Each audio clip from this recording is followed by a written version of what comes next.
نحمده ونصلي على رسوله الكريم اما بعد فقد قال الله تبارك وتعالى كما ورد في سورة الأعراف اعوذ باللہ من الشیطان الرجیم بسم اللہ الرحمن الرحیم فالذین آمنوا به وعزروه ونصروه واتبعوا النور الذي انزل معه اولئک هم المفلحون صدق اللہ العظیم رب اشرح لي صدری ویسر لي امری واحلل عقدۃ من لسانی یفقہوا قولی اللہم ربنا الہمنا رشدنا واعذنا من شرور انفسنا اللہم صل علی عبدک ونبیک ورسولک وحبیبک وخلیلک محمد وبارک وسلم وصلی وسلم وبارک علی جمیع الانبیاء والمرسلین وعلی ملائکتک المقربین وعلی عبادک الصالحین وعلینا معہم یا ارحم الراحمین آمین یا رب العالمین۔ محترم وائس چانسلر صاحب، اساتذہ کرام، عزیز طلباء و طالبات، السلام علیکم ورحمۃ اللہ وبرکاتہ۔ آج جو مجھے موضوع دیا گیا ہے اس کے لیے میں نے سورہ اعراف کی آیت نمبر 157 کا آخری ٹکڑا جو ہے وہ آپ کو سنایا ہے۔ اس کا ایک پس منظر ہے وہ جان لیجیے۔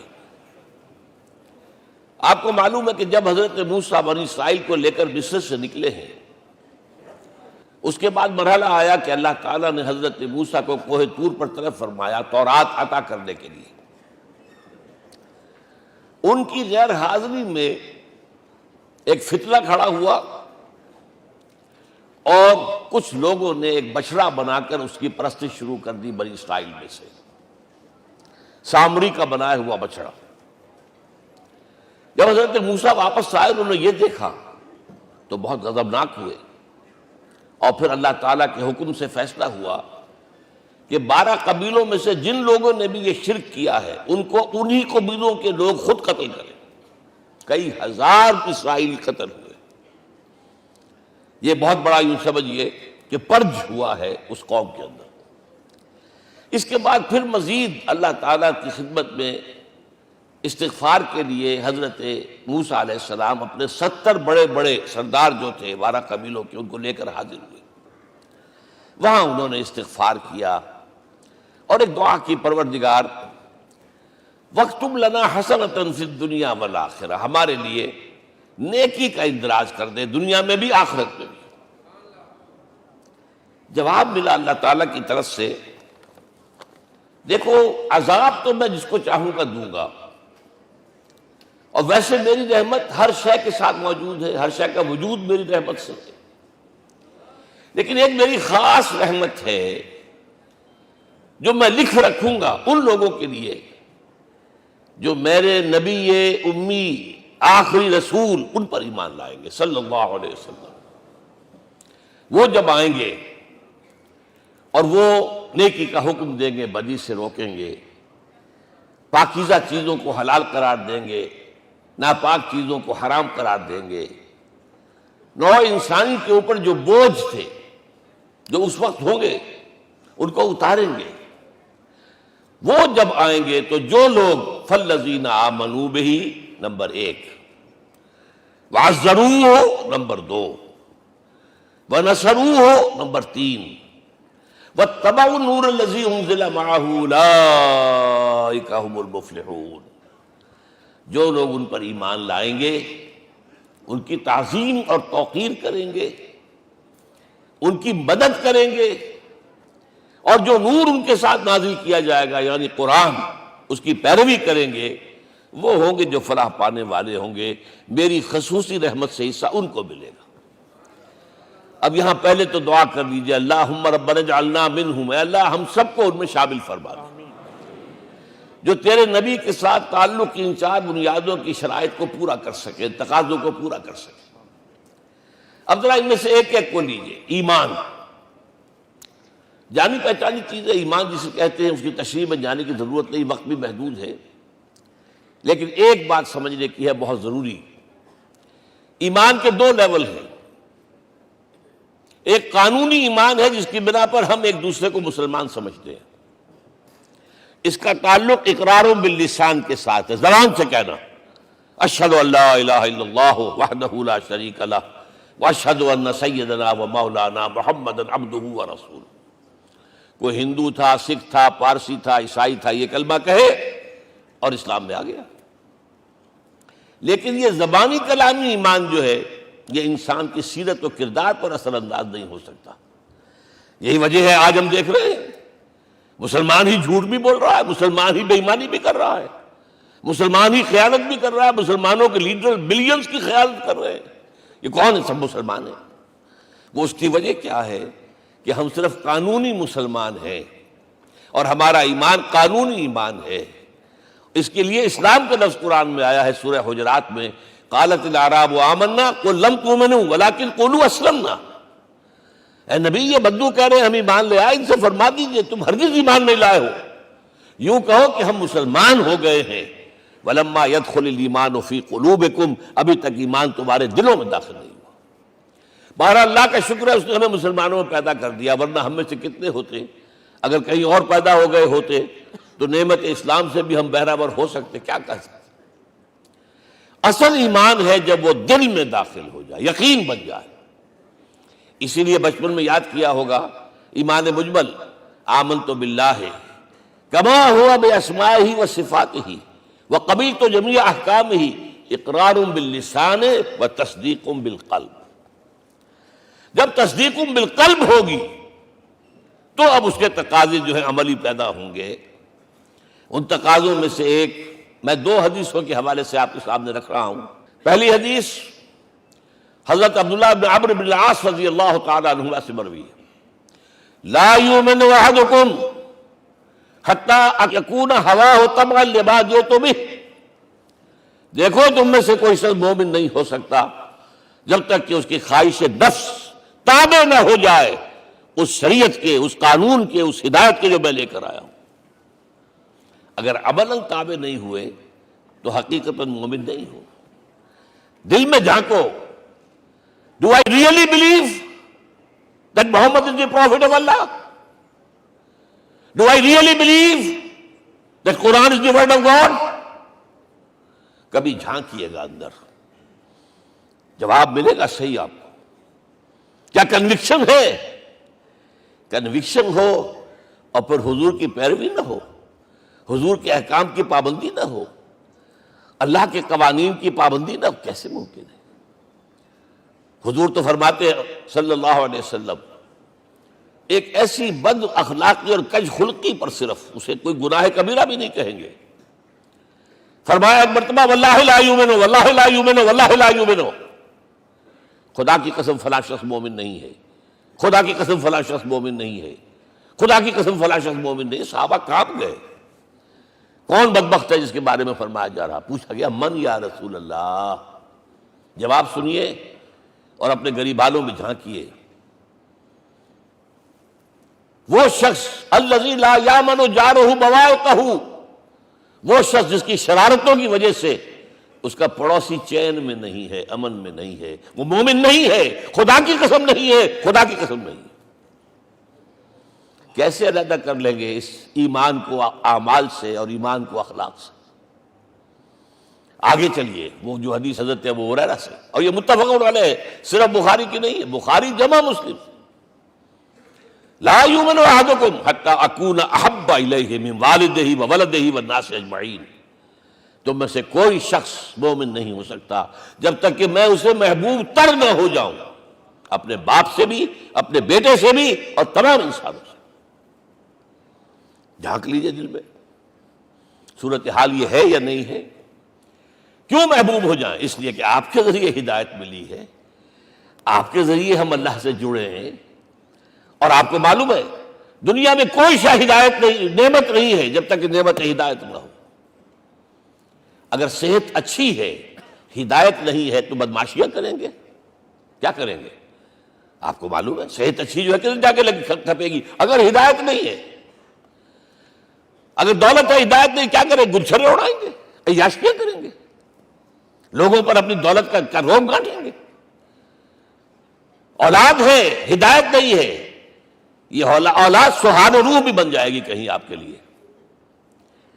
کوئی شے نعمت نہیں ہے جب تک کہ نعمت ہدایت نہ ہو، اور ہدایت ہمیں ملی محمد الرسول اللہ صلی اللہ علیہ وسلم کے ذریعے۔ تو آپ سے بڑھ کر محبوب کون ہوگا؟ اس کے ضمن میں ایک بڑا پیارا واقعہ آتا ہے۔ حضرت عمر سے پوچھتے ہیں حضور ایک مرتبہ، عمر تمہیں مجھ سے کتنی محبت ہے؟ تو اندازہ کیجئے کہ کس قدر اپنائیت کسی سے ہوتی ہے تب یہ سوال ہوتا ہے، عمر تمہیں مجھ سے کتنی محبت ہے؟ عرض کیا حضور مجھے آپ دنیا کے ہر انسان سے زیادہ محبوب ہیں۔ فرمایا اور اپنی جان سے؟ ذرا سا توقف کیا، دل میں جھانکا، ہاں حضور اب میں یہ بھی کہتا ہوں کہ میری جان سے بھی زیادہ عزیز ہے مجھے۔ آپ نے فرمایا الان عمر اب پہنچے ہو جو مقام ہے، اب درکار ہے، جو مطلوب ہے۔ تو محبت اس درجے کی، اطاعت اس درجے کی اگر نہیں ہے تو ایمان نہیں ہے۔ ہاں قانونی ایمان ہے، اب مسلمان ہے، اللہ کا شکر ہے، بہت بڑا فضل ہے۔ اب اگلے بات پر آئیے، الضروح، ان کی توقیر، ان کی تعظیم کرے۔ یہ تعظیم کس درجے میں؟ اب وقت بہت کم ہے، میں صرف آپ کو سورہ حجرات سے مثال دے رہا ہوں۔ فرمایا گیا یا ایھا الذین آمنوا لا ترفعوا اصواتکم فوق صوت النبی ولا تجہروا لہ بالقول کجہر بعضکم لبعض ان تحبط اعمالکم وانتم لا تشعرون۔ اے ایمان والو، کبھی اپنی آواز کو حضور کی آواز سے بلند تر نہ کر دینا۔ کبھی جس طرح بلند آواز سے ایک دوسرے سے بات کرتے ہو ایسے نہ کر بیٹھنا، مبادا تمہارے سارے اعمال حبط ہو جائیں اور تمہیں پتہ بھی نہ چلے۔ تم تو کہو گے میں نے کوئی گناہ کبیرہ تو نہیں کیا، میں نے کوئی ڈاکہ نہیں ڈالا، چوری نہیں کی، کوئی زنا نہیں کیا، کوئی شراب نہیں پی، لیکن یہ سوء ادب، لا ترفعوا اصواتکم فوق صوت النبی ولا تجہروا لہ بالقول کجہر بعضکم لبعض ان تحبط اعمالکم وانتم لا تشعرون۔ یہاں ایک میں عملی بات بھی آپ کے سامنے رکھ دوں، صحابہ کے بارے میں تو بات سمجھ میں آ گئی کہ اپنی آوازیں پست رکھیں، ہم کیسے کریں؟ ہمارا ایک طرز عمل ہونا چاہیے۔ اگر کسی گفتگو میں کوئی شخص کہ حضور نے یہ فرمایا ہے، کبھی یہ نہ کہے میں نہیں مانتا، ہاں توقف کر لیں، بھائی میں تحقیق کروں گا کہ واقعی یہ حدیث صحیح ہے یا نہیں ہے، ٹھیک، ضروری نہیں کہ جو کہہ دیں مان لیں آپ۔ محدثین نے کتنی محنتیں کر کر کے چھانٹی کی ہے، لہذا یہ، لیکن فوراً اگر آپ نے کہا نہیں میں نہیں مانتا، یہ عقل کے خلاف ہے، یہ فلاں ہے، یہ وہ ہے، یہ ہے کہ جو آپ سوء ادب کے مرتکب ہو رہے ہیں نبی اکرم صلی اللہ علیہ وسلم کی بارگاہ میں۔ ہاں توقف کریں، غور کریں، تحقیق کریں، معلوم ہو کہ یہ حدیث پختہ نہیں ہے، مستند نہیں ہے، پھر دوسری بات ہے۔ اور یہ جان لیجئے ہمارا جو معاشرہ ہے اس کا ایک قانونی جو ہے احاطہ ہے، یہ بھی سورہ حجرات کی پہلی آیت ہے، یا ایھا الذین آمنوا لا تقدموا بین یدی اللہ ورسولہ۔ اللہ اور اس کے رسول کے احکام کا دائرہ ہے، اس کے اندر اندر رہو، باہر نہیں نکل سکتے، لیکن اس دائرے کے اندر ایک مرکزی شخصیت جس کی دل آویزی، جس کا حسن سلوک، جس کا حسن کردار، جس کا حسن اخلاق مرکز بن جائے، تمام لوگوں کی جذباتی محبت کا مرکز بن جائے، اگر یہ نہیں ہوگا تو معاشرہ مضبوط نہیں ہوگا۔ محض قانون اور دستور پر معاشرہ مضبوط نہیں ہوتا۔ کسی شخصیت، اب آپ کو معلوم ہے آخر ہندوستان کے معاشرے میں گاندھی کا ایک مقام ہے کہ نہیں ہے؟ آخر یہ سارا معاملہ چل رہا ہے اسی کے گرد کے نہیں؟ ماؤ زے تنگ کے معاملہ ہے کہ نہیں ہے؟ یہ سارا معاملہ دنیا میں عام لوگ کہہ دیتے، ریشنلسٹ لوگ، کہ ان چیزوں کی کیا ضرورت ہے، بھائی قانون دیکھنا چاہیے، دستور دیکھنا چاہیے، حکم دیکھنا نہیں بھائی، جذباتی وابستگی کہ ایک ہستی تو ایسی ہو کہ جس کے کچھ کہنے پر فوراً زبانیں بند ہو جائیں۔ اور اس کا نقشہ میں سعودی عرب میں دیکھتا ہوں، اگر وہاں کے دو بدو لڑ رہے ہوں سخت اور ایک دوسرے کو کھانے کو دوڑ رہے ہوں، کوئی شخص کہتے صلی علی النبی، فوراً خاموش، معلوم ہوتا ہے آگ کے اوپر کسی نے پانی ڈال دیا، خاموش، صلی علی النبی، صرف یہ کہنے سے۔ یہ جذباتی وابستگی اگر محمد سے نہیں ہے صلی اللہ علیہ وسلم تو آپ کا معاشرہ کبھی مضبوط نہیں ہوگا۔ یہ مرکزی شخصیت، یہ مرکز ہے، اسی لیے ان کے احترام کا یہ درجہ ہے، کیونکہ اس سے کیا ہوگا؟ تمہارا شیرازہ بکھر جائے گا۔ اگر ان کے ساتھ جذباتی محبت نہیں ہوگی تمہارا شیرازہ بکھر جائے گا۔ یہ آیا معاملہ۔ اب میں آپ کو بتانا چاہتا ہوں تہذیب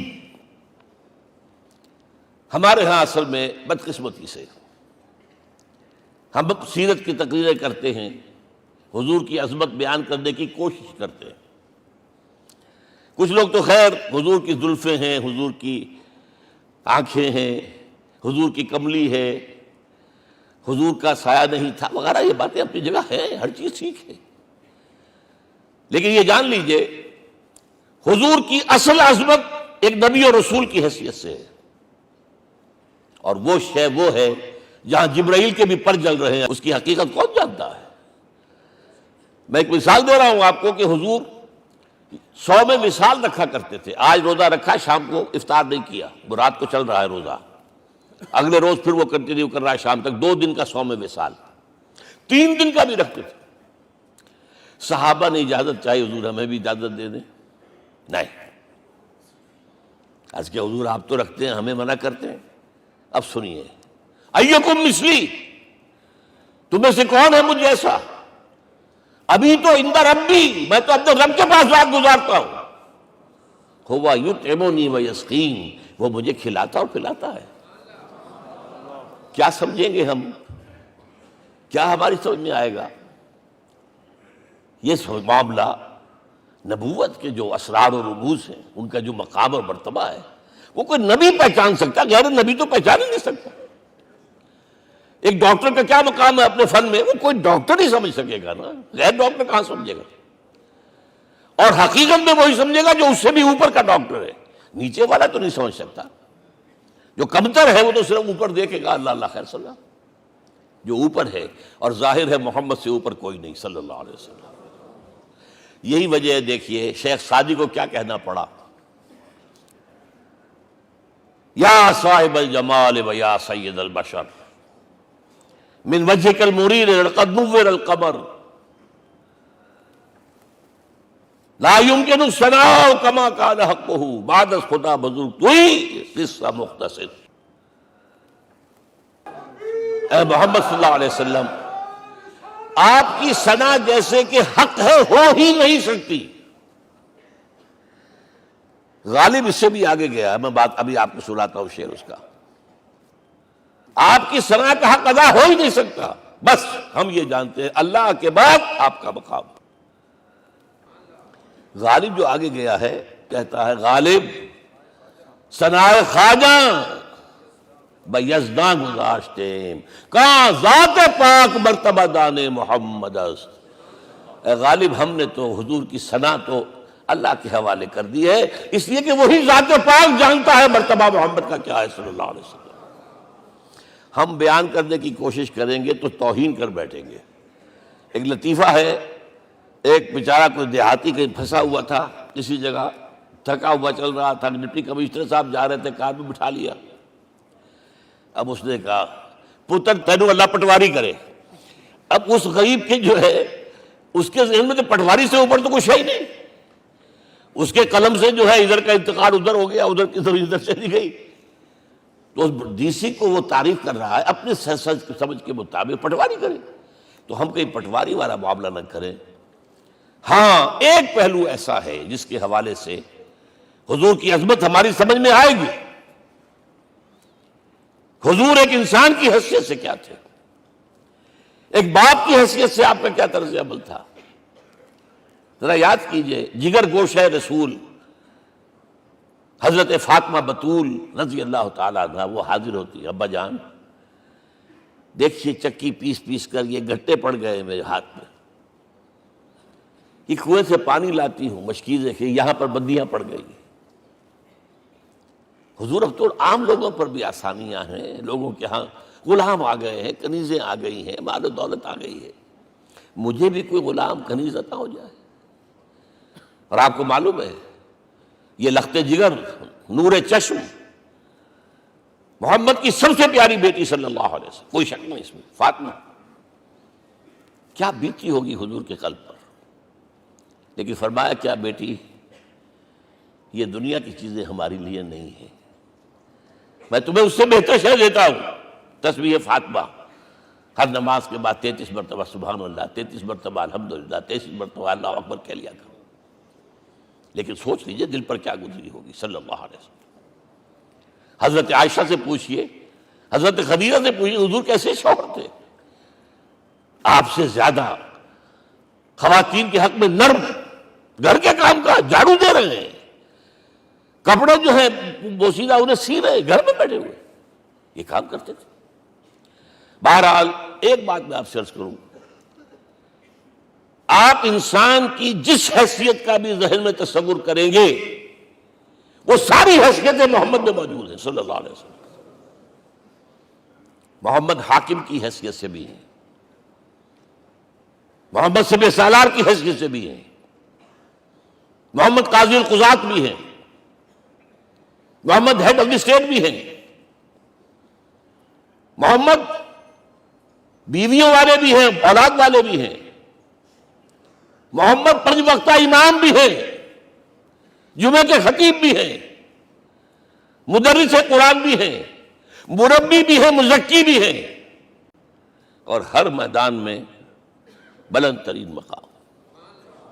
کوئی ایسی جامع شخصیت ملے گی؟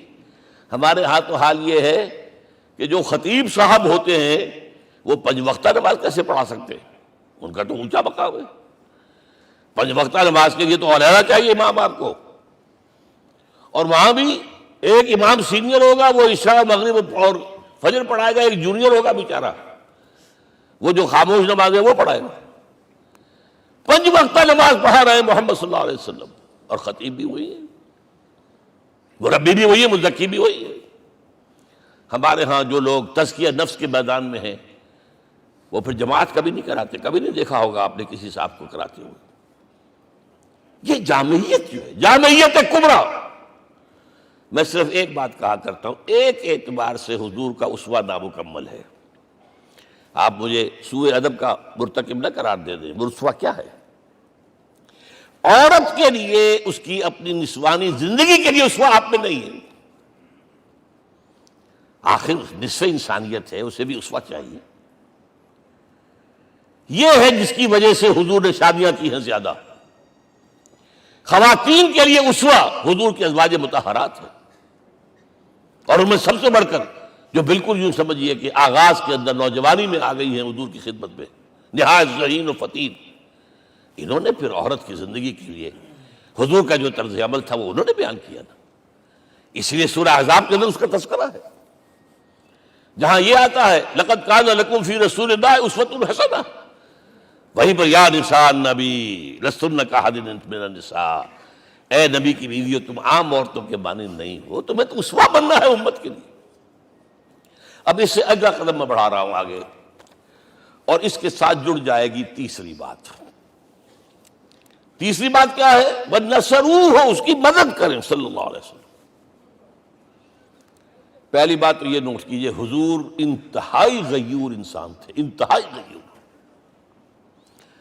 یہ کہا جاتا ہے کہ اگر حضور گھوڑے اس میں سوار ہوتے تھے اونٹ پر، اور آپ کا کوڑا نیچے گر گیا تو آپ یہ کسی سے نہیں کہتے تھے کہ ذرا یہ میرا کوڑا مجھے پکڑا دینا، یہ بھی گوارا نہیں تھا. آپ اونٹ بٹھا کر نیچے اتر کر اپنا کوڑا خود اٹھاتے تھے.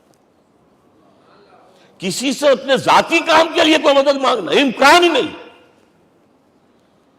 بلکہ ایک واقعہ تو وہ ہے جب بھی میں تذکرہ کرتا ہوں میری آنکھوں میں آنسو آ جاتے ہیں. یہ ہجرت کے وقت کا واقعہ ہے. آپ کو معلوم ہے حضور نے تمام مسلمانوں کو مکے سے جانے کی اجازت دے دی، چلے جاؤ مدینے، چلے جاؤ مدینے. آپ خود تھے موجود، اس لیے کہ رسول اپنے مقام کو نہیں چھوڑ سکتا وداؤٹ ایکسپریس پرمیشن فرام اللہ سبحانہ و تعالی. اب حضرت ابوبکر پوچھ رہے ہیں حضور اجازت آ گئی؟ نہیں آئی. آ گئی؟ نہیں آئی. دن گزر رہے ہیں. حضرت عائشہ کی روایت ہے کہ ایک روز ہم نے دیکھا دوپہر کے وقت آ رہے ہیں حضور، کپڑے سے اپنا سر جو ہے ڈھانپا ہوا ہے. عرب میں دوپہر کے وقت وزٹ کرنا جو ہے یہ ان کے خلاف دستور ہے، ان کی تہذیب کے خلاف. یہ قیلولے کا وقت ہوتا. تو حیران ہوئے. آتے ہی فرمایا ابو بکر ہجرت کی اجازت ہو گئی. اب انتہائی خوشی سے اور بڑی امید میں کہ بڑی شاباش ملے گی، حضرت ابو بکر فرماتے عرض کرتے ہیں حضور میں نے 2 اونٹیاں تیار کر رکھی ہیں، خوب کھلا پلا کے انہیں فرما کیا ہوا ہے، یہ ہجرت میں ہمارے کام آئے گی. حضور تھوڑا سا توقع فرماتے ہیں، پھر کہتے ہیں اچھا ٹھیک ہے، ایک میں استعمال کروں گا لیکن میں اس کی قیمت ادا کروں گا. حضرت ابو بکر رو پڑے. حضور مجھ سے یہ مغایرت، سائے کے طرح کے ساتھ رہنے والا، اس سے یہ مغایرت، ذرا سے اشارے پر اپنی کمسن بیٹی پیش کر دی نکاح کے اندر، اس سے یہ مغایرت. رو پڑے. لیکن حضور کی اپنی غیرت تھی، میں قیمت دوں گا. اب بتائیے مدد کا کے لیے درکار تھی؟ مدد تھی ان کے مشن کے لیے. مشن 2 حصوں میں تھا. اس کو جانیے، آج کچھ علمی باتیں آ رہی ہیں. حضور کے مشن کے 2 حصے، ایک ابتدائی جو تمام انبیاء اور رسول کا تھا، ایک تکمیلی جو صرف محمد کا صلی اللہ علیہ وسلم. ابتدائی کیا ہے؟ اللہ کی طرف دعوت، تبلیغ. جو دعوت قبول کر لیں ان کے لیے بشارت، بشیر کہ تمہارے لیے آخرت میں جنت ہے، نعمتیں ہیں. رد کر دیں ان کے لیے نذیر، خبردار کرنے والے، جہنم کے لیے تیاری کر لو. داعی اللہ، اللہ کی طرف بلانے والے. سراجا منیرا، روشنی کے چراغ. یہ حیثیتیں مشترک ہے تمام انبیاء کرام. تمام انبیاء بشیر بھی تھے، نذیر بھی تھے، داعی بھی تھے، سراج منیر بھی تھے. اگرچہ ان تمام حیثیتوں میں بھی حضور کا سب سے اونچا مقام علیحدہ نمایاں ہے، لیکن حیثیتیں بنیادی طور پر مشترک. ایک حیثیت تکمیلی، اور وہ کیا ہے؟ اے نبی جو دین آپ کو دیا گیا ہے صرف تبلیغ نہیں، صرف تعلیم نہیں، اس کو قائم کر کے دکھاؤ ایک نظام زندگی کی حیثیت سے. 3 مرتبہ قرآن میں یہ الفاظ حضور کے لیے آئے ہیں، هو الذی ارسل رسولہ بالہدی ودین الحق لیظہرہ علی الدین کلہ. 3 دفعہ سورہ توبہ میں یہ الفاظ آئے، سورہ صف میں یہ الفاظ آئے، سورہ فتح میں یہ الفاظ آئے. وہی اللہ جس نے بھیجا ہے اپنے رسول کو صلی اللہ علیہ وسلم، الہدا قرآن حکیم، ہدایت کاملہ، اور نمبر 2 دین حق. یہ 2 چیزیں دے کر بھیجا. کس لیے؟ تاکہ اس دین کو غالب کرے پورے نظام زندگی پر. یہ معاملہ ذرا سوچئے. اور یہ حضور کے لیے 3 دفعہ، اور کسی اور نبی کے لیے 1 دفعہ بھی نہیں. قرآن مجید کے اس نقطے کو ذہن نشین کر لیجیے. اصل میں یہ کیا ہے؟ اسے ہم یوں کہیں گے، ایک ہے نبوت و رسالت، ایک ہے تکمیل نبوت و رسالت. ہمارے ہاں ختم نبوت کے اوپر تو زور دیا گیا ہے، اور صحیح دیا گیا ہے، ایمان کا ہمارا جز ہے. حضور کے بعد کسی نے بھی دعویٰ کیا نبوت کا، وہ جھوٹا کذاب دجال. جس نے مانا وہ بہرحال دائرہ اسلام سے خارج ہے، اور جو بھی کچھ ہوا کرے وہ. یہ چونکہ قانونی بات تھی اس لیے اس کا حق ادا کیا علماء کرام نے. واقعہ یہ ہے کہ اس میں کوئی کمی نہیں رکھی، لیکن حضور کی فضیلت اس میں نہیں ہے. فرض کیجئے کہ نبوت چلی آ رہی تھی ہموار طور پر، ایک جگہ آ کے ختم ہو گئی، تو فضیلت کون سی ہوئی؟ نہیں، نبوت اور رسالت تدریجاً ترقی کرتے ہوئے اپنے نقطۂ عروج کو پہنچ کر ختم ہوئی. یہ ہے فضیلت. اب آپ سوچئے، الہدا دیا گیا حضور کو، تو کیا تورات میں ہدایت نہیں تھی؟ سورہ اعراف کی آیت ہے، سورہ مائدہ کی، انا انزلنا التوراۃ فیہا ھدی ونور. ہم نے نازل کی تھی تورات، اس میں ہدایت بھی تھی، نور بھی تھا. ہم مانتے ہیں اللہ کی کتاب تھی. وہی فرمایا ہے انجیل فیہا ھدی ونور، اس میں ہدایت بھی تھی، نور بھی تھا. پھر یہ الہدا قرآن آیا. یہ کیا ہے؟ ہدایت نے درجہ بدرجہ ترقی کرتے ہوئے قرآن میں آ کر کامل ہو گئی، ہدایت کامل۔ وجہ کیا ہے؟ انسان کا شعور بھی تو درجہ بدرجہ بڑھا ہے۔ ایک وقت تھا ہمارا بچپن تھا، فکر کے اعتبار سے، سوچ کے اعتبار سے، علم کے اعتبار سے ہمارے آباء و اجداد کبھی جو رہتے تھے غاروں کے اندر یا کبھی آئے ہیں تو کیا تھا ان کے پاس؟ اب اس وقت جو ہے کسی کو آپ پرائمری کے بچے کو پی ایچ ڈی ڈاکٹر رکھ دیجئے ٹیوٹر، تو کیا پڑھائے گا تو وہی جو پرائمری کا بچہ سمجھ سکے۔ لہذا وہ جو کہا گیا تھا آدم کو اس زمین کی خلافت دیتے، فَإِمَّا يَأْتِيَنَّكُم مِّنِّي هُدًى فَمَن تَبِعَ هُدَايَ فَلَا خَوْفٌ عَلَيْهِمْ وَلَا هُمْ يَحْزَنُونَ۔ یہ ہدایت رفتہ رفتہ آئے گی آئے گی آئے گی آئے گی۔ اور یہ بات جان لیجئے، پروفیسر ڈاکٹر محمد شریف نے جو کتاب لکھی ہے فلسفے کی تاریخ پر، اس میں بتایا ہے کہ 1200 برس انسانی تاریخ کے بہت ہی پروڈکٹیو ہے فلسفیانہ فکر کے لیے۔ From 600 BC to 600 AD 1200 years سارے فلسفے اسی میں پیدا ہوئے۔ سقراط، مختار، افلاطون اور یہ سب نکل گئے، کنفیوشس بھی آ گیا، تاؤ بھی آ گیا، اور بدھ بھی آ گیا، جین بھی آ گیا، سب آ گئے۔ گویا کہ انسان جب کچھ سوچ سکتا تھا، جتنا سوچ سکتا تھا سوچ چکا۔ اور یہ بھی سنا دوں، حضرت عیسیٰ نے کہا تھا اپنے حواریوں سے، ڈپارٹنگ جو میسج تھا، مجھے ابھی تم سے اور بھی بہت باتیں کرنی تھی لیکن تم ان کا تحمل نہیں کر سکو گے، جب وہ فارقلیت آئے گا صلی اللہ علیہ وسلم تو تمہیں سب کچھ بتائے گا۔ لہذا جب انسان بلوغت کو پہنچا ہے فلسفیانہ فکر کے اعتبار سے، تب، اور یہ بھی نوٹ کر لیجئے، بہت اہم بات کہہ رہا ہوں، چند مہینے غار حرا کی تنہائیوں میں اللہ تعالیٰ نے حضور کو وہ سارا ذہنی سفر طے کرایا ہے۔ کیا کرتے تھے حضور جا کر غار حرا میں؟ کبھی سوچا آپ نے؟ اگر آپ یہودیوں میں پیدا ہوئے ہوتے تو یہودی طرز پر آپ عبادت کرتے، اگر کہیں عیسائیوں میں پیدا ہوتے تو عیسائیوں کی طرف پر آپ تو نہیں تھے، آپ تو پیدا وہ مشرکین میں شرک کرنے کا امکان ہی نہیں آپ کے لیے، تو کیا کرتے تھے؟ حدیث کے الفاظ یہ یتحنث فی، وہاں جا کر عبادت کرتے تھے۔ اب شارحین حدیث نے بہت عمدہ لکھا ہے، کان صفت تعبدہ فی غار حرا التفکر والاعتبار، غار حرا میں آپ کی عبادت فکر، غور و فکر، تفکر و اعتبار، جس کی میں تعبیر یہ کر رہا ہوں، جس کو کہا کبھی اکبر الہ آبادی نے، خدا کے کام دیکھو بعد کیا ہے اور کیا پہلے، نظر آتا ہے مجھ کو بدر سے غار حرا پہلے۔ تم غار حرا کو نہیں جانتے؟ مصطفیٰ اندر حرا خلوت گزید، قوم آئین و حکومت آفرید۔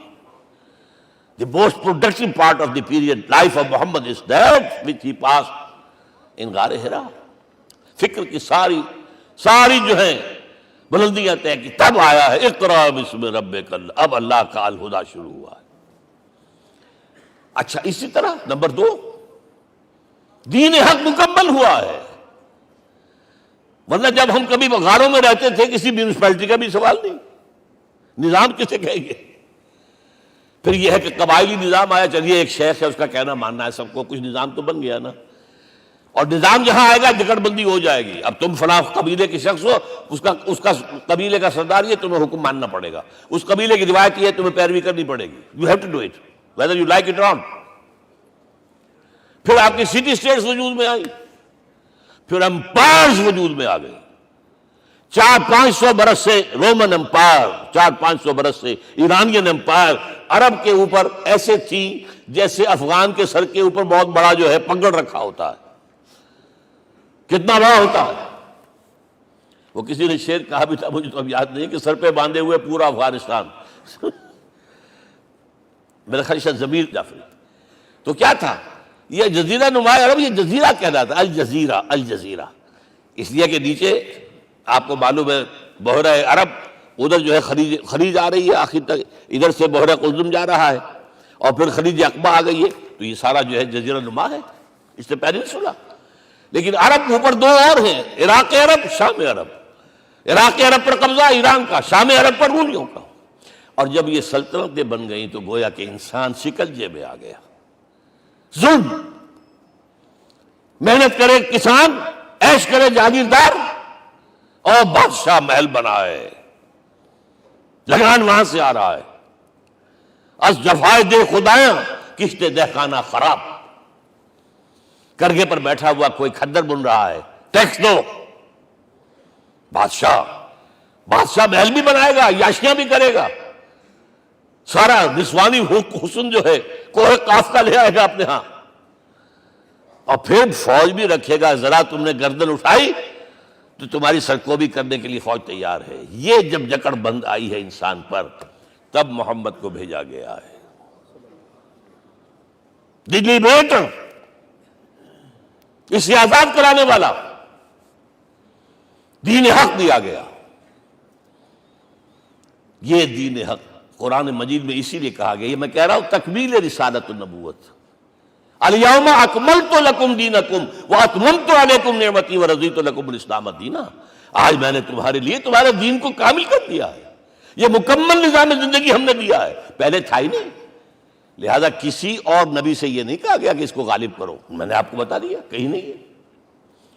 نہ نوح, نہ ہود, نہ صالح, نہ ابراہیم, نہ موسیٰ, نہ عیسیٰ, کوئی بھی نہیں. اور حضور سے کہا گیا یہ دین اب غالب کرو.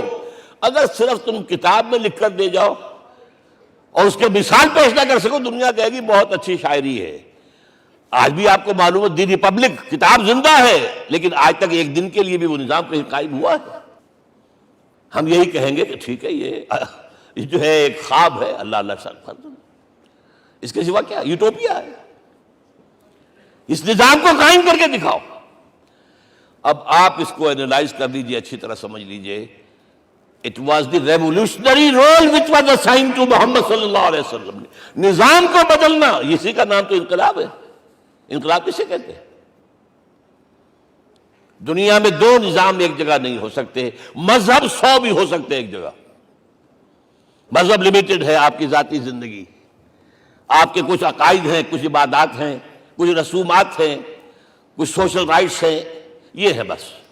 تو یہ تو 100 بھی they can coexist. امریکہ میں کتنے ہیں؟ مسلمان گئے مسجدیں بنا لی ہیں, ہندو گئے مندر بنا لیے ہیں, سکھ گئے ہیں ان کے گردوارے بنے ہوئے ہیں, سلوتے یعنی یہودیوں کے اور عیسائیوں کے تو بے شمار ہے ہی ہیں, لیکن ہے ہمہ مذہب. لیکن دین تو دو نہیں ہو سکتے. یا ڈیموکریسی ہوگی یا بادشاہت ہوگی, ایک تو دو تو نہیں ہو سکتے. یا کیپٹلزم ہوگا یا سوشلزم ہوگا, دو تو نہیں ہو سکتے. یا تھیوکریسی ہوگی یا ڈیموکریسی ہوگی, دو نہیں ہو سکتے. اور یہ بھی آپ کو معلوم ہے دنیا میں کہیں ویکوم نہیں ہے نظام کے اعتبار سے, کبھی نہیں رہا ہے. ہر ایک نظام موجود ہے.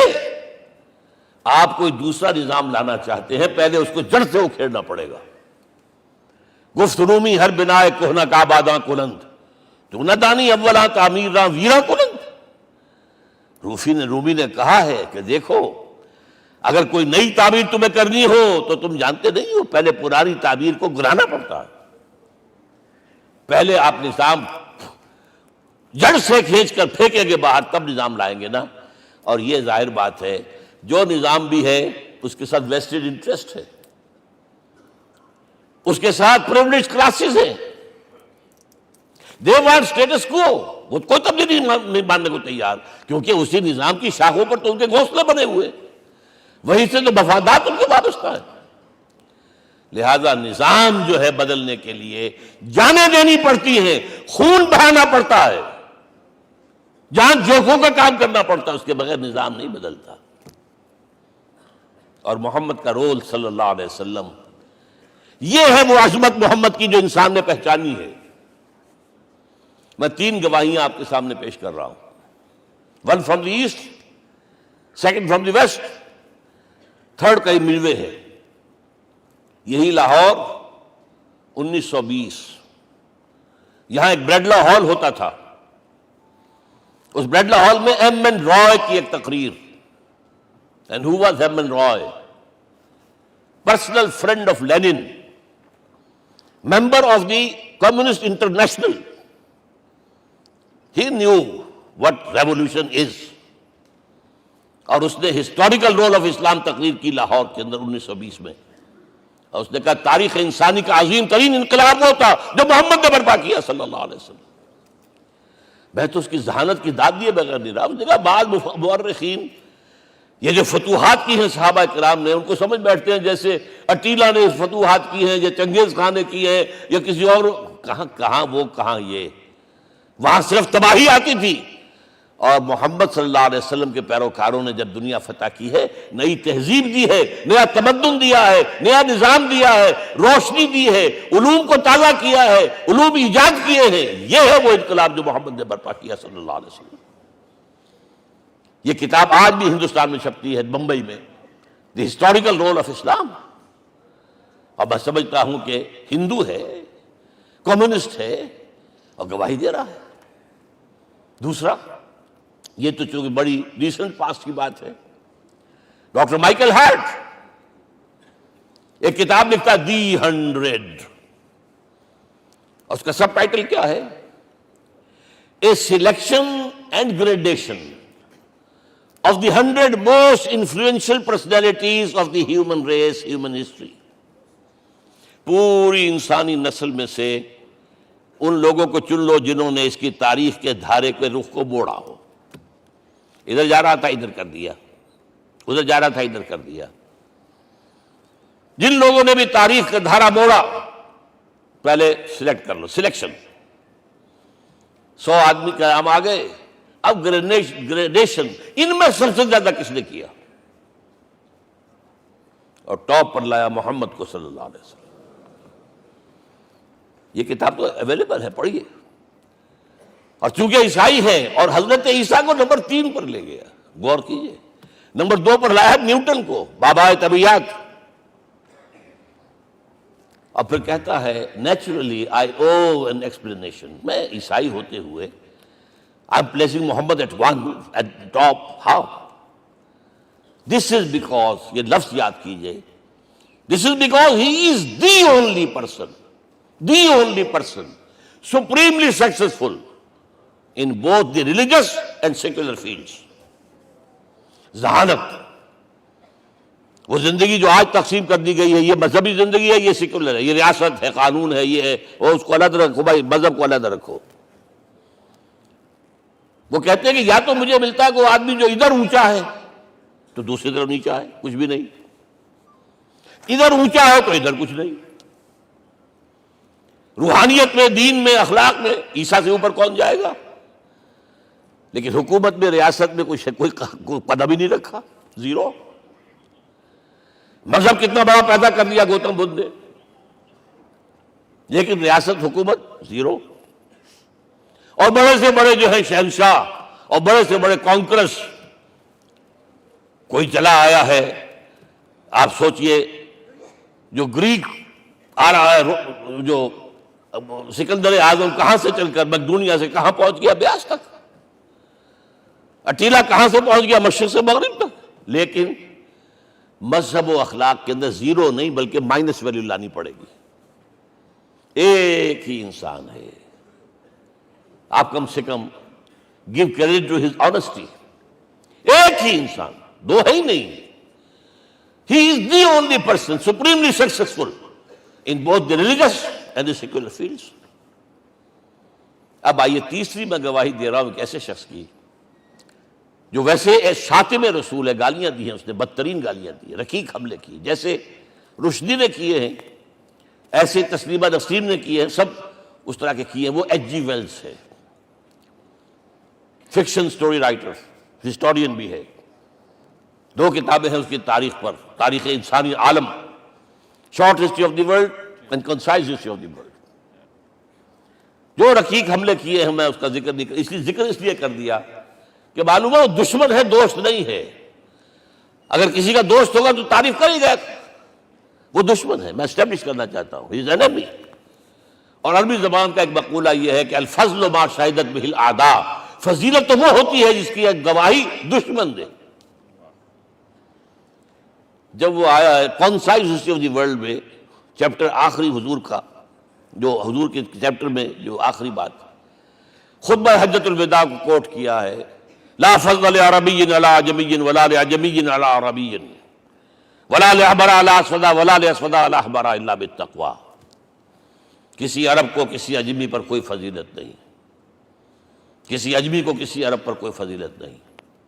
کسی گولے کو کسی کارے پر کوئی فضیلت نہیں، اور کسی کالے کو کسی گورے پر کوئی فضیلت نہیں، ہاں تقویٰ کے ساتھ فضیلت ہے۔ اب ذرا میرا ایک ایک لفظ نوٹ کیجئے، کیا لکھتا ہے اس پر؟ Although the sermons of human freedom, fraternity and equality were said before also, and we find a lot of these sermons in Jesus of Nazareth، مسیح ناصری حضرت عیسیٰ علیہ السلام کے ہاں بھی واعظ تو ہمیں بہت ملتے ہیں، but it must be accepted that it was Muhammad صلی اللہ علیہ وسلم who for the first time in history established a society based on these principles۔ انسانی حریت، اخوت، مساوات، اس کے واسطے کہنے تو بہت آسان ہے، تقریریں کرنی تو بہت آسان ہے، لیکن ان ویلیوز کو باقاعدہ اسٹیبلش کرنا ایک سوسائٹی میں ماننا پڑتا ہے، یہ اسے دینا پڑا ہے کریڈٹ جو بھی ہے۔ لیکن ایک بات نوٹ کر لیں، مبادہ کہیں آپ میرے بارے میں سوء ظن ہو جائے، تازہ ایڈیشن جو اب اویلیبل ہے اس میں سے یہ نکال دیے گئے ہیں، آج کے جو ان کے ایڈیٹرز ہیں ان کے حلق سے نیچے نہیں اتر رہے، اتنی بڑی حقیقت۔ آپ پنجاب لائبریری یا پبلک لائبریری سے جا کے پرانا ایڈیشن لیجئے، کنسائزز آف دی ورلڈ کے اندر آپ کو یہ الفاظ مل جائیں گے۔ Although the sermons of human fraternity, freedom and equality were said before also, and we have a lot of these sermons in Jesus of Nazareth, but it must be accepted that it was Muhammad sallallahu alaihi wasallam who for the first time in history established a society based on these principles۔ اب یہ جو mission میں نے آپ کے سامنے رکھا، ایک بنیادی مشن قرآن کی تبلیغ کرو، تبلیغ کرو، تبلیغ کرو، تبلیغ کرو۔ یا ایھا رسول بلغ ما انزل الیک من ربک وان لم تفعل فما بلغت رسالتہ۔ نمبر دو، جو دین حق دیا اسے غالب کرو، قائم کرو، نافذ کرو، اس کی مثال پیش کرو دنیا کے سامنے۔ ان دونوں میں مدد درکار تھی محمد الرسول اللہ کو، جیسے حضرت مسیح نے کہا تھا وَإِذْ قَالَ عِیسیٰ ابْنُ مَرْیَمَ لِلْحَوَارِیِّینَ مَنْ أَنصَارِی إِلَى اللَّهِ، کون ہے میرا مددگار اللہ کی راہ میں؟ جیسے کہ اللہ فرماتے سورہ حدید میں، بڑی پیاری آیت ہے، بڑی ریولوشنری آیت ہے، بلکہ میں ایک لفظ استعمال، بڑی ننگی انقلابی آیت ہے قرآن مجید کی۔ اتنا صاف اللہ تعالیٰ ہی سچ بول سکتا ہے، کوئی اور تو ضرور کہیں نہ کہیں اس کے اوپر کوئی کپڑا ڈال کے بات کرے گا۔ آیت نمبر 25 آف سورۃ الحدید، لقد ارسلنا رسلنا بالبینات، ہم نے اپنے رسولوں کو بھیجا واضح نشانیوں کے ساتھ، معجزات کے ساتھ۔ وانزلنا معهم الکتاب والمیزان، ان کے ساتھ کتاب اتاری، شریعت اتاری، میزان اتاری، نظام اتارا۔ لیقوم الناس بالقسط، تاکہ لوگ عدل پر قائم ہوں۔ اس لیے کتاب کیوں بھیجی، رسول کیوں بھیجے، نبی کیوں بھیجے، وحی کیوں بھیجی؟ تاکہ لوگ عدل پر قائم ہوں۔ یہ اس سے بڑی آیت کوئی ہوگی؟ عدل اجتماعی، سوشل جسٹس۔ اب اگلا ٹکڑا پڑھیے، وانزلنا الحدید، ہم نے لوہا بھی اتارا ہے، فیہ باس شدید، اس سے اسلحہ بنتا ہے، جنگی قوت ہے۔ وَلِيَعْلَمَ اللَّهُ مَن يَنصُرُهُ وَرُسُلَهُ بِالْغَیبِ، اور اللہ دیکھ لینا چاہتا ہے کون ہے اس کے وفادار بندے جو لوہے کی طاقت کو ہاتھ میں لے کر اللہ اور اس کے رسول کی مدد کرتے ہیں۔ دین اللہ کا، اسے قائم کرنا اللہ کی مدد ہے، اسے قائم کرنا محمد کا فرض ہے، اس کے جد و جہد کرنا محمد کی مدد ہے صلی اللہ علیہ وسلم۔ یہ تھی نصرت، اور یہ نصرت آپ کو معلوم ہے حضور کی زندگی میں صحابہ نے کرام نے کی ہے کہ نہیں کی؟ جو شخص ایمان لایا فوراً داعی بن گیا، فوراً۔ ابو بکر ایمان لائے، اور 6 جو ہیں عشرہ مبشرہ میں سے چوٹی کے صحابہ، وہ ان کی دعوت پر ایمان لائے۔ سعد ابن ابی وقاص، طلحہ، زبیر، عثمان، سعید ابن زید، یہ سب کون ہیں؟ حضرت ابو بکر کی دعوت۔ نوجوان ہیں، مصعب بن عمیر کو گھر سے نکال دیا چچا نے، اور برہنہ کر کے نکالا ہے کم وقت نے، اس لیے کہ باپ مر گیا تھا، بہت دولت چھوڑ گیا تھا، ماں نے بڑے ناز و نام میں پالا تھا۔ کہتے ہیں 200 درہم کا جوڑا اس کا بن کر آتا تھا شام سے، جیسے کبھی ہم کہتے تھے کہ پنڈت نہرو کے کپڑے جو ہے پیرس سے سل کر آتے ہیں، اور جہاں سے گزر جاتا تھا مشم، اتنا اس نے لگایا ہوتا تھا عطر کے پوری گلی جو ہے وہ خوشبو سے جو ہے بھر جاتی تھی۔ چچا نے بلایا، تم جو یہ گلچھرے کر رہے ہو اپنے باپ کی دولت پر نہ، اور تم اسے کہتے ہو کافر، نکل جاؤ گھر سے. کوئی چلنے لگے، یہ بات ٹین ایجر چلنے لگے. وہ سمجھا تھا کہ میرے یہ کہنے سے اس کے تو اس کو تارے نظر آ جائیں گے، یہ فوراً جو ہے توبہ کرے گا، پلٹ آئے گا. چلنے لگے تو اسے اور غصہ ہے، یہ کپڑے بھی اسی باپ کے ہیں، اتارو. وہی اتارے کپڑے، مادرزاد برہنہ ہو کر ماں کے پاس گئے ہیں. ماں نے آنکھوں پر ہاتھ رکھا، وہ سب کیا ہوا ہے؟ فرمایا امی میں موحد ہو گیا ہوں، یہ ہے توحید. اور اب جا کر حضور کے دامن میں بیت ارقم میں اب ہمہ وقت کارکن ہے، قرآن اتر رہا ہے، پڑھ رہے ہیں، سمجھ رہے ہیں، قرآن اتر رہا ہے، یاد کر رہے ہیں. اور اس کے بعد جب کہا تھا مدینے والوں نے بیعت عقبہ اولیٰ پر کہ حضور ہمارے سے آپ کی ملاقات تو سال کے بعد ہی ہوگی، درمیان میں تو آپ کو معلوم ہے خوریزی ہے، کوئی قافلہ بچ کے نہیں آ سکتا، تو اب آپ ہمیں کوئی اپنا شاگرد دیجئے. مصعب بن عمیر کو حضور نے کہا جاؤ ان کے ساتھ. وہاں ان کا نام پڑ گیا المقری، پڑھانے والا قرآن پڑھانے والا. 75 آدمی اگلے سال لے کر آ گیا ہے، اور اسی سے بیعت عقبہ ثانیہ ہوئی ہے، اور ہجرت کا راستہ کھل گیا. اور اس کو ایک دفعہ حضور نے دیکھا، مسجد کے دروازے کے سامنے سے گزر رہا تھا مصعب، پھٹا ہوا کمبل تھا جسم پہ لپیٹا ہوا تھا. حضور کی آنکھوں میں آنسو آ گئے. غزوہ احد میں شہید ہوا کس طرح؟ علم بردار تھا، ایک ہاتھ پر وار پڑا ہے، کٹ کے گر گیا، ایک ہاتھ سے تھاما، دوسرے پر بھی گر گیا، دونوں جو بچے ہوئے حصے تھے اس سے تھاما. پھر جب ختم ہو گئے اس کے بعد جو ہے جب دفن کر رہے تھے تو حضور کے سامنے پرابلم لایا گیا. مصعب کے جسم پر تو کوئی کپڑا ہی نہیں تھا سوائے ایک چادر کے، ایک دھوتی. اللہ اللہ خیر صلی اللہ. اور شہید کا کفن ہوتا ہے اس کا اپنا لباس. حضور وہ اتنا چھوٹی ہے وہ چادر کہ پاؤں ڈھانپتے ہیں تو سر کھل جاتا ہے، سر ڈھانپتے ہیں تو پاؤں کھل جاتے ہیں.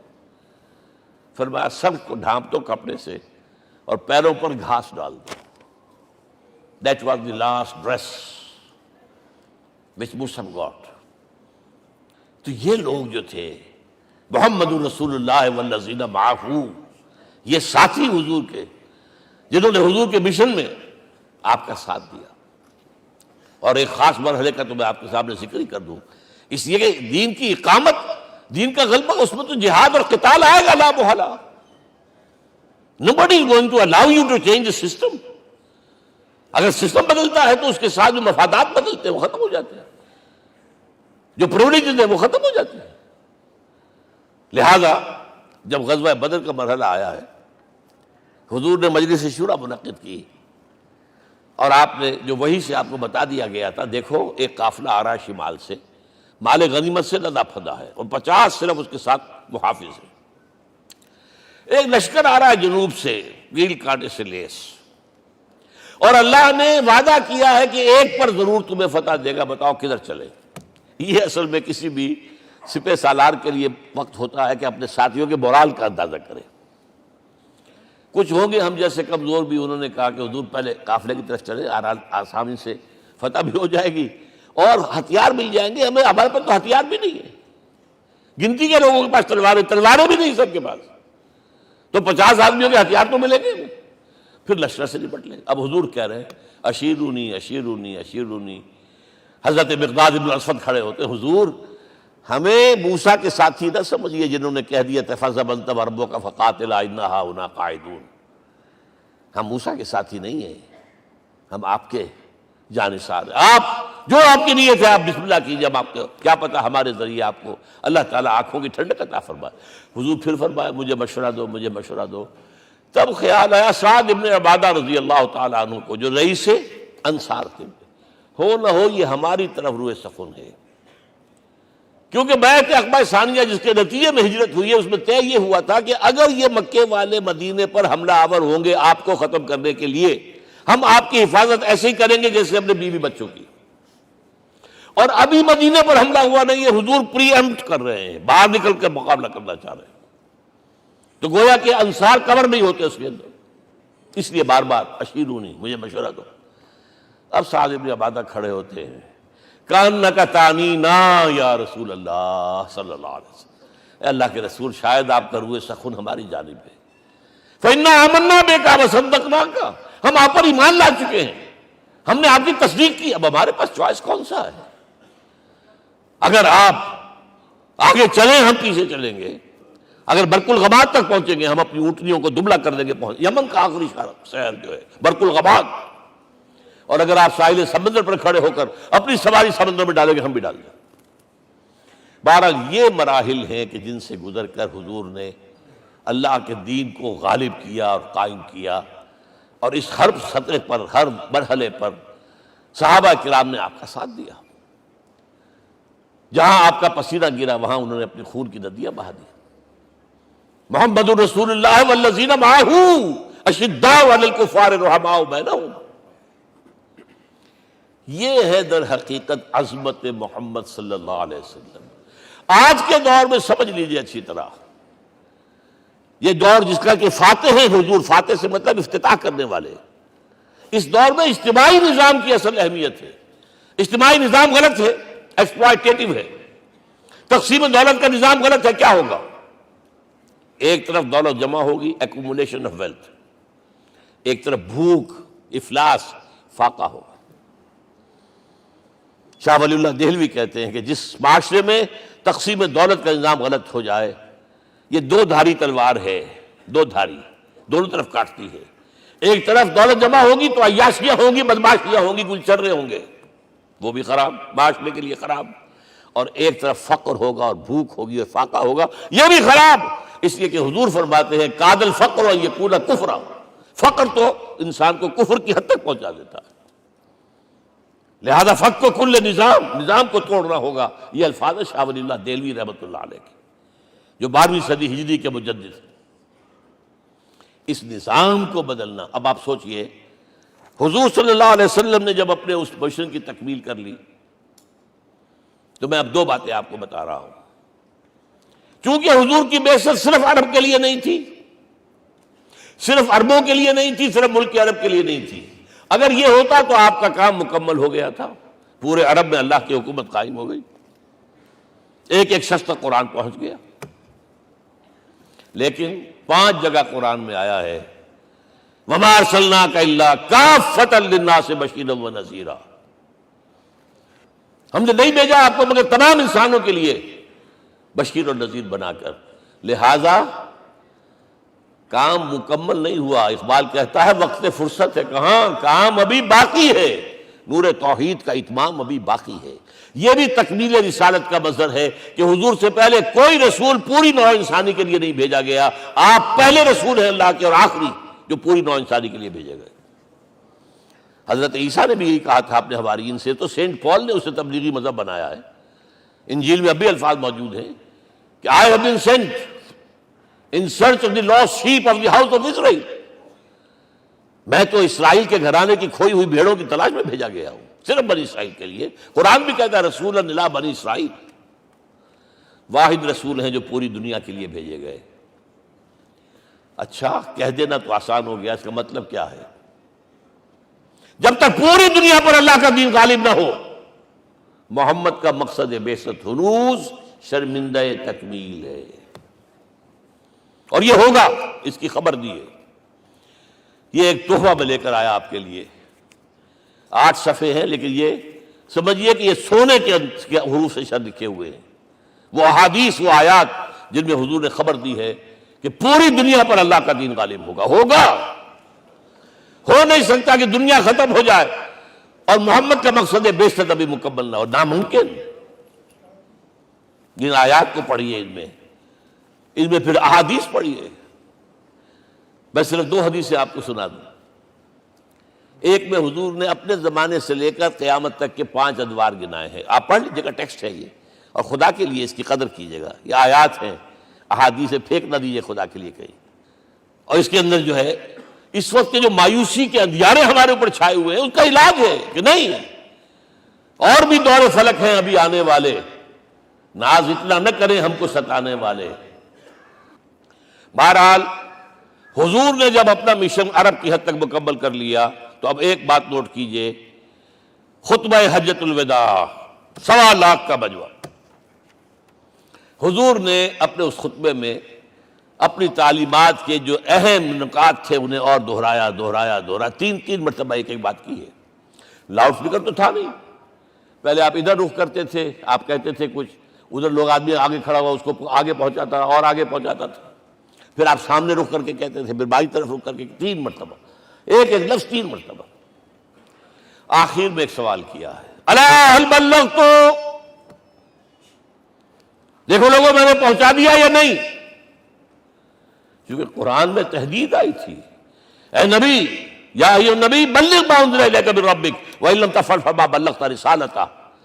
اے نبی جو کچھ تم پر نازل کیا گیا اللہ کی طرف سے پہنچا دو, اور اگر نہیں کیا تو رسالت کا حق ادا نہیں ہوگا. اور اس میں سورہ اعراف کی آیت نمبر 6 اگر پڑھ لیں, فَلَنَسْأَلَنَّ الَّذِينَ أُرْسِلَ إِلَيْهِمْ وَلَنَسْأَلَنَّ الْمُرْسَلِينَ. ہم ان سے بھی پوچھیں گے جن کی طرف رسولوں کو بھیجا, اور رسولوں سے پوچھیں گے ہم نے تمہارے پاس اپنا پیغام پہنچایا تھا, تم نے پہنچایا کہ نہیں لوگوں کو. اس لیے حضور نے گواہی لی, الا هل بلغت, دیکھو میں نے پہنچا دیا کہ نہیں. اور جواب کیا ملا, انا نشهد انک قد بلغت رسالۃ وادیت الامانۃ ونصحت الامۃ وکشفت الغمۃ. ہم گواہ ہیں حضور, آپ نے رسالت کا حق ادا کر دیا, امانت کا حق ادا کر دیا, ہماری خیر خواہی کا حق ادا کر دیا, اور گمراہی کے اندھیرے جو ہے انہیں چھانٹ کر رکھ دیا. اب آپ نے آسمان کی طرف نگاہ کی, انگشت شہادت سے وہی 3 مرتبہ, اللہم اشہد اللہم اشہد اللہم اشہد. اللہ تو بھی گواہ ہے, یہ مان رہے. یہ ہے سائی آف ریلیف. یہ بوجھ جو میرے کندھے پر آیا تھا, انا سنلقی علیک قولا ثقیلا, یہ اب منتقل ہو گیا, اب امت کو منتقل ہوا. لہذا آخری لفظ کیا تھا, فَلْيُبَلِّغِ الشَّاهِدُ الْغَائِبَ. اب جو یہاں موجود ہیں ان کا فرض ہے کہ پہنچائیں ان کو جو یہاں نہیں ہے. میں صرف تمہارے لیے رسول نہیں ہوں, ایک ایک فرد نوع بشر تک دنیا میں جو اس وقت ہے, اور ایک ایک فرد نوع بشر جو آخر تک آئے گا قیامت تک, اس تک قرآن پہنچانا تمہارے ذمہ ہے. ہم نے نہیں پہنچایا, اسی لیے آج ہم اللہ کے عذاب میں ہیں. آج کیوں ذلیل کے کل تک نتی پسند گستاخی فرشتہ ہماری جناب میں. 1.5 بلین مسلمان, لیکن عزت نام کی کوئی شے ہے؟ G7 G9 G11 G13 G15, کوئی مسلمان بھی ہے ان میں؟ نہ 3 میں نہ 13 میں, نہ G7 میں نہ G15 میں, نن. اتنی بڑی تعداد, سیکیورٹی کونسل میں کسی سیٹ کی امید ہے؟ بند. آپ کے وسائل پر ان کا قبضہ ہے, آپ کی ٹیکسیشن کے احکام وہاں سے آ رہے ہیں. ریٹس بڑھاؤ, چینی کے اس کے بڑھاؤ, اور فلاں کے بڑھاؤ, اور بجلی کے بڑھاؤ, اور تیل کے بڑھاؤ. کیا ہو رہا ہے؟ کیوں دلیل ہے؟ اور نمبر 2, آج دنیا میں خون اگر بہ رہا ہے تو صرف مسلمان کا. ہو گیا مانند آب ارضا مسلمان کا لہو. 60 سال سے کشمیر اور فلسطین, پھر درمیان میں صومالیہ, چچنیا, کوسوو, یہ سب بوسنیا, پھر آپ کو معلوم ہے فلپائنس, پھر جو کچھ ہوا افغانستان میں, اور جو کچھ ہوا اب ہو رہا ہے, جو کچھ ہوا عراق میں. یہ کیوں ہے؟ We are criminals number 1. We have not done our duty. ہم نے قرآن کو اپنا امام نہیں بنایا, دوسروں کے سامنے کیا پیش کریں گے؟ ہمارا اپنا سارا نظام سود کے اوپر مبنی ہے. بہرحال پہلا فرض یہ ہے, اب اس کو پہنچاؤ, اور یہاں تک فرمایا بلغوا عنی ولو آیۃ, پہنچاؤ میری جانب سے چاہے ایک ہی آیت. preach on my behalf. یہ کام جو ہے, جو کہا گیا تھا, واقعہ یہ کہ میں 50 برس سے کر رہا ہوں, یہ آج کی بات نہیں ہے. تکمیل اور تدوین فن میں جو بھی حفیظ کا حصہ ہے, نصف صدی کا قصہ ہے, 2-4 برس کی بات نہیں. میں میڈیکل کالج کے زمانے سے درس قرآن دے رہا ہوں, جب یہ طلبہ کے اجتماعات کے درمیان درس قرآن ہوتا تھا, جماعت اسلامی کا رکن تھا تو درس قرآن ہوتا تھا, اور اس کے بعد سے میری زندگی کا بیشتر وقت اس میں لگا, بیشتر اور بہتر. یہ حضور کا حکم ہے, پہنچاؤ میری جانب سے چاہے ایک یاد پہنچاؤ. اچھا نمبر 2, اب حکم دیا گیا, اس کی مثال میں دے رہا ہوں آپ کے سامنے.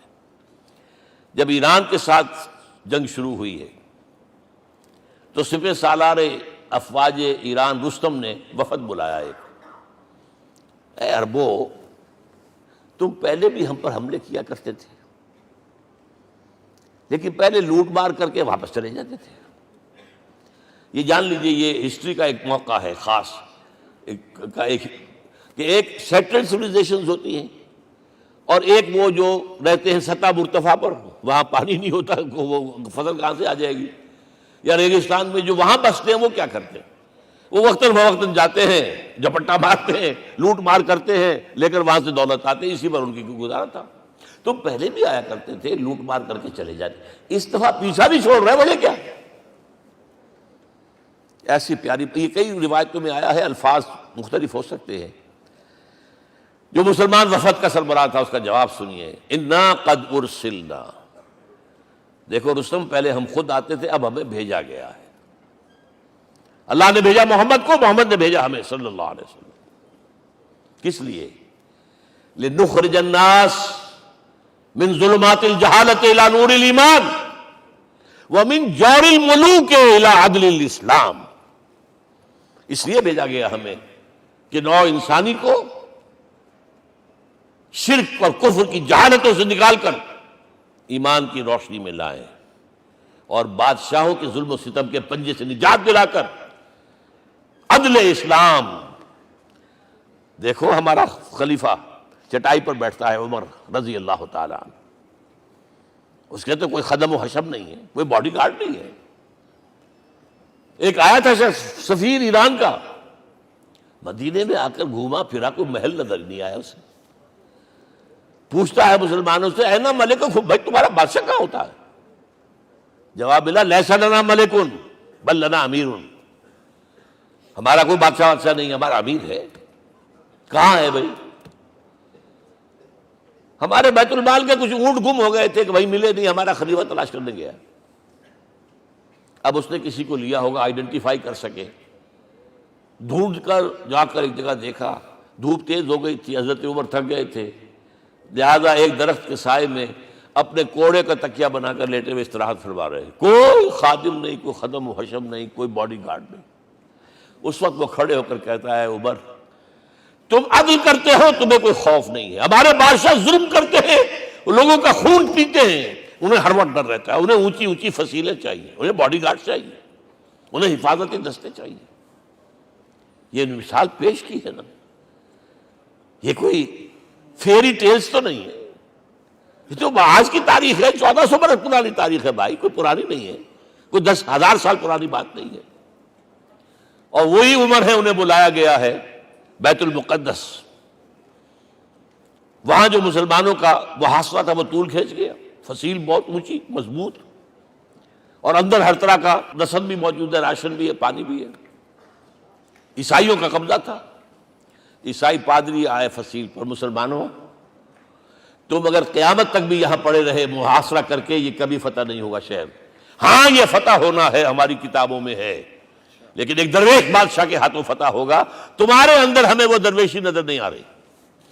وہ چونکہ کچھ عرصہ ہو گیا تھا، شام میں پہنچ گئے تھے، خربوزے کو دیکھ کے خربوزہ رنگ پکڑتا ہے، اچھا لباس پہننا شروع کر دیا. اور وہاں تھے امین هذه الامہ ابو عبیدہ بن الجراح رضی اللہ تعالی عنہ، یکے عشرہ مبشرہ. ان کا فوراً کلک کیا، یہ بادشاہ مدینے میں بیٹھا ہوا تو ہے. یہاں سے ریکویسٹ کی گئی ہے آپ تشریف لائیے. اب 700 میل کا سفر ہے، کوئی ذاتی سفر نہیں، کسی بیٹے کے کنووکیشن میں کے لیے نہیں گئے ہیں، کوئی انٹوریج نہیں ہے، کچھ نہیں. ایک اونٹ، ایک خادم، اور اسی اونٹ پر راستے کا راشن، لہذا ایک آدمی بیٹھ سکتا ہے. اب ایک منزل خلیفہ اوپر تشریف فرما ہے اور خادم ہاتھ پکڑ کر آگے چل رہا. اگلی منزل خادم اوپر بیٹھا ہے اور خلیفہ ہاتھ پکڑ کے آگے چل رہا ہے. جب آخری منزل آئی ہے تو باری ہو گئی اس خادم کی. اس نے ہاتھ جوڑ دیے، خدا کے لیے لوگ دیکھیں گے، مجھے ماریں گے، تمہیں شرم نہیں آئی؟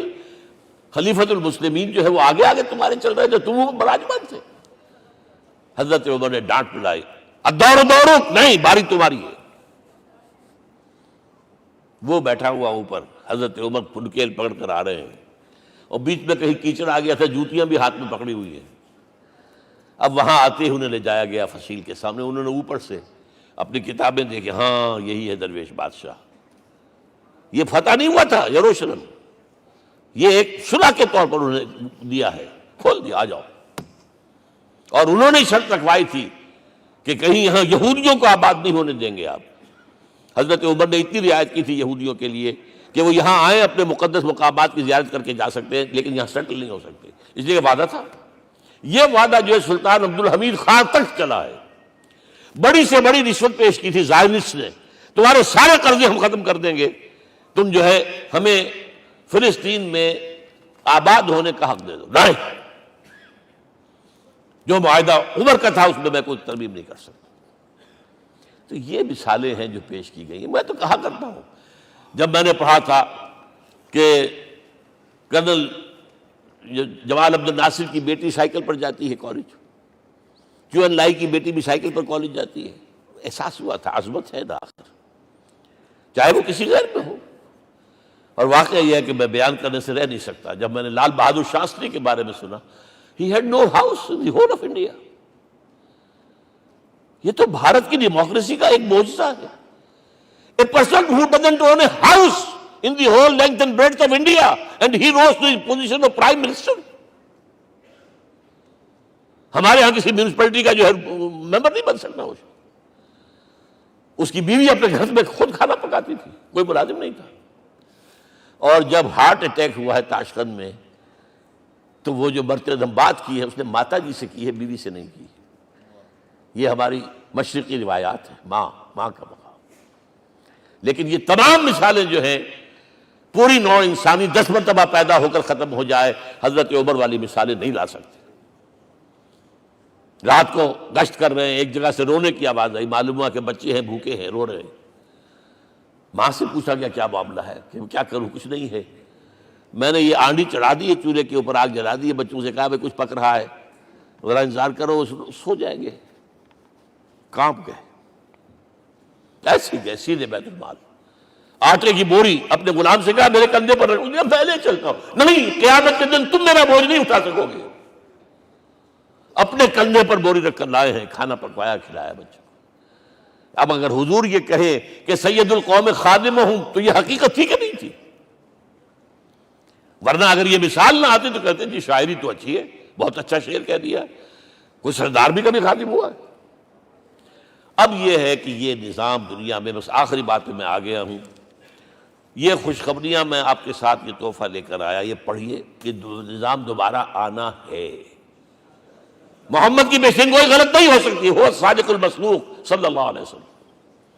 اگرچہ ابھی ہمیں اور سزائیں ملنی ہیں، اور سخت سے سختر سزائیں آنی ہیں۔ ابھی آرمگڈون سر پر تنی ہوئی ہے، کھڑی ہوئی ہے، ملحمۃ العظمیٰ جسے حدیث میں کہا گیا۔ آرمگڈون پتہ نہیں آپ نے کبھی سنا ہے کہ نہیں سنا ہے؟ یہ بائبل کی آخری کتاب جو ریولیشن جان ہے، اس میں ہے کہ ایک بہت بڑی جنگ ہوگی، گریٹر اسرائیل بنانے کے لیے بہت بڑی جنگ ہوگی، and you set the stage has been set for that۔ NATO تیار اسی کے لیے ہو رہا ہے دوبارہ۔ کس لیے؟ نیٹو چیف سے پوچھا گیا تھا کہ تمہارا دشمن جو تھا یو ایس ایس آر تو ختم ہوا، گھٹنوں کے بل پڑا ہوا ہے، اب کس کے لیے اس کو ایکسٹینڈ کر رہے ہو اور آرگنائز کر رہے ہو؟ اب ہمیں مسلم فنڈامنٹلسٹ سے نمٹنا ہے۔ یہ ہے وہ کروسیڈ جو شروع ہوئی۔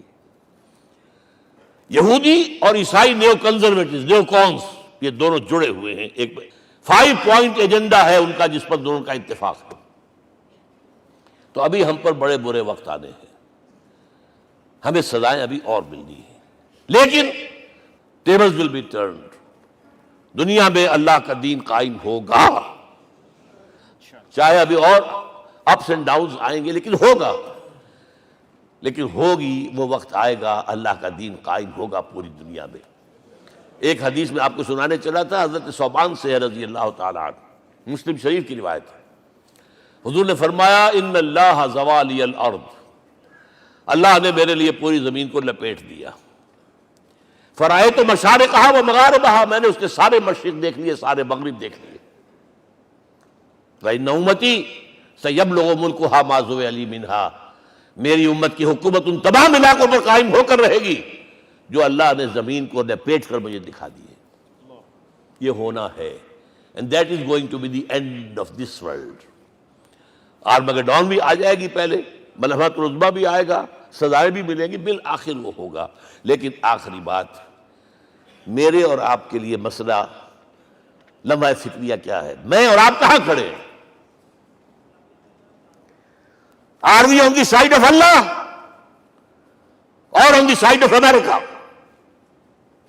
بہرحال یہ تو جو اپس اینڈ ڈاؤنز آنے ہیں، میرے اور آپ میں سے ہر شخص کے سوچنے کی بات یہ ہے، یہ تو انقلاب تو آئے گا، حضور کے ذریعے سے آیا، کچھ لوگ حضور کے ساتھی بن گئے، ان کی دنیا بن گئی، آخرت بن گئی، قیامت کے بعد جو کچھ ملنا ہے اللہ تعالیٰ، روح و ریحان و جنت النعیم۔ کچھ رہ گئے کہ چاہے سگا چچا تھا محروم رہ گئے، ابو لہب۔ آج بھی یہ قافلہ ادھر چل رہا ہے۔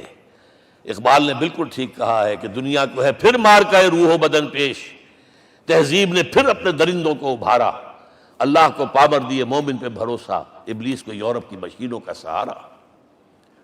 اور صحیح کہا ہے، آخری بات جو کہہ رہا ہوں، ایک نکتہ میرا رہ گیا ہے، وَاتَّبَعُوا النُّورَ الَّذِي أُنزِلَ مَعَهُ، چوتھی بات، اور یہ کہ وہ لوگ جو اس نور کا اتباع کریں گے کہ جو ان کے ساتھ نازل کیا قرآن، اس لیے کہ قرآن ہی ذریعہ ہے، آلہ انقلاب ہے۔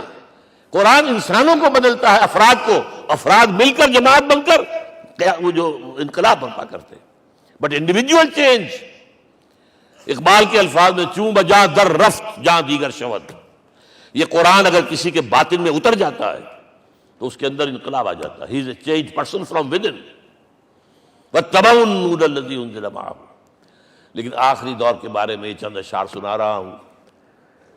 شب گریزاں ہوگی آخر جلوہ خورشید سے، یہ چمن معمور ہوگا نغمہ توحید سے، ہو کر رہے گا، اور پھر دلوں کو یاد آ جائے گا پیغام سجود، پھر جبیں خاک حرم سے آشنا ہو جائے گی، اور آنکھ جو کچھ دیکھتی ہے لب پہ آ سکتا نہیں۔ میں وہ حیرت ہوں کہ دنیا کیا سے کیا ہو جائے۔ آب روان کبیر تیرے کنارے کوئی دیکھ رہا ہے کسی اور زمانے کے خواب، وہ زمانہ آنا ہے، لیکن دیکھنا یہ ہے کہ میرا اور آپ کا اس میں کتنا حصہ ہے۔ اقول قولی ھذا واستغفر اللہ لی ولکم ولسائر المسلمین والمسلمات۔